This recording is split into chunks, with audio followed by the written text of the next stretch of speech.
He's been called like monster. He's been called just terrible names that you wouldn't want your child to be called. Hi Scene TV, I'm Natasha and this is my son Raedyn and this is our story.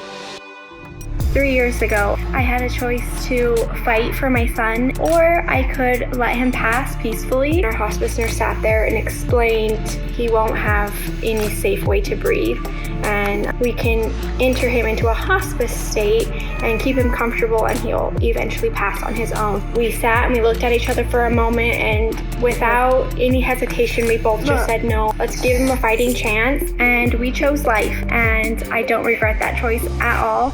Raedyn has Pfeiffer syndrome. It's a very rare genetic condition that affects the way his bones grew in utero. He wasn't born with a soft spot. His skull fused together. He has a tracheostomy and he's connected to a ventilator because due to the nature of his skull and his facial features, he is unable to breathe out of his nose. I've seen everything he's had to endure between surgeries and living in the hospital for months at a time. He's only 3 years old. He's gone through all these things and he doesn't let it stop him. He just keeps going and learning and thriving.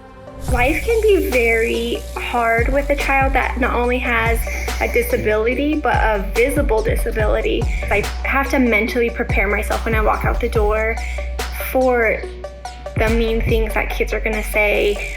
So he doesn't exactly understand what they're saying about him, but he sees that the kids are running away from him. He notices that when he's on the playground, there's no other kids by him. And I think that's very sad because when I look at my son, he's signing friend, he's signing play, and he wants to play with your kids. It just breaks my heart as his mom because he's just a little boy, you know, and like he wants to play. Oftentimes it involves kids saying not so nice things and their parents being embarrassed. So it oftentimes look like, shh, don't say that, come on, let's go. And they're taking their kid to the other side of the playground, hushing them and pulling them away is actually teaching them the opposite of how they should interact with a kid like mine. You're teaching them that it's not okay to look, it's not okay to ask questions, and quite frankly, we want the opposite. I would love for you to bring your child to mine and be like, you're right, he does look different, because acknowledging his difference is important to Raedyn, me, and your child. He's always going to look different, and different is okay. He's taught me lessons that I wish I would have learned long before.